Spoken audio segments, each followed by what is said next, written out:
"Vengeance is mine, saith the Lord." This powerful statement found in Deuteronomy 32:35 underpins a fundamental concept in Christianity, the idea of divine justice. It declares that God, as the ultimate authority, reserves the right to judge and punish wrongdoing. This phrase is not an endorsement of revenge, but a statement of sovereignty. God, in His infinite wisdom and power, will ensure that justice prevails. This concept can be unsettling. We live in a world where injustice often seems to reign. We see the wicked prosper and the innocent suffer. It's tempting to demand immediate retribution, to see the scales balanced according to our understanding. However, the Bible reminds us that God's ways are higher than ours. His timing is perfect and His justice is absolute. The Bible is replete with examples of God's judgment. Sodom and Gomorrah, consumed by fire for their wickedness, stand as stark reminders of God's wrath. The flood, wiping out all but Noah and his family, illustrates the consequences of unchecked sin. These stories, while often interpreted literally, also carry a deeper meaning. They highlight the inevitable outcome of rejecting God and embracing evil. However, God's justice is not solely defined by punishment. It's also about restoration, redemption, and grace. The story of Jonah, tasked with preaching to the wicked city of Nineveh, demonstrates God's willingness to forgive even the most hardened hearts if they turn from their evil ways. This shows that God's desire is not to condemn, but to save. The Bible makes a clear distinction between human justice and divine justice.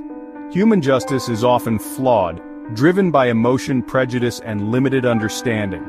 We are quick to anger, slow to forgive, and often driven by self-interest. Divine justice, on the other hand, is perfect and impartial. God sees the heart, knows all motives, and judges with perfect righteousness. This is why the Bible advises against personal vengeance. Do not repay anyone evil for evil, Romans 12:17 instructs.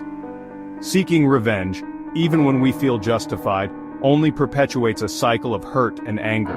It places us in the role of judge and jury, a position we are ill-equipped to hold. Instead, we are called to forgive, to show mercy, and to trust in God's ultimate justice.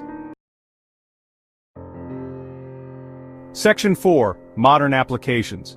The concept of divine justice might seem archaic in our modern world, but its relevance remains profound. We still grapple with the same questions of fairness, accountability, and the seeming randomness of suffering.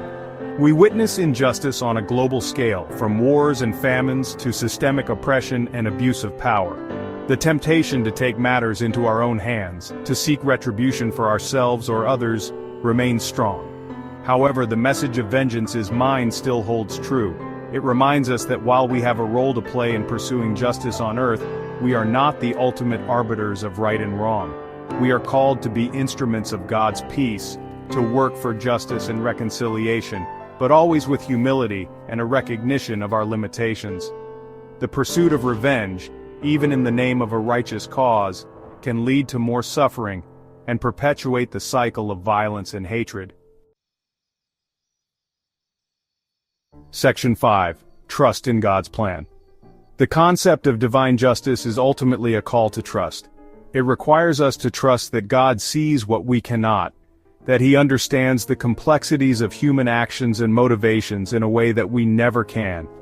It demands that we relinquish our need for immediate retribution and have faith that, in His time, justice will be served. This is not a passive acceptance of injustice, but an active surrender to a higher power. It's a recognition that our limited human perspective can never fully grasp the intricacies of God's plan. Vengeance is mine, saith the Lord, is both a warning and a comfort. It's a reminder of the consequences of evil, but also a promise that ultimately justice and righteousness will prevail.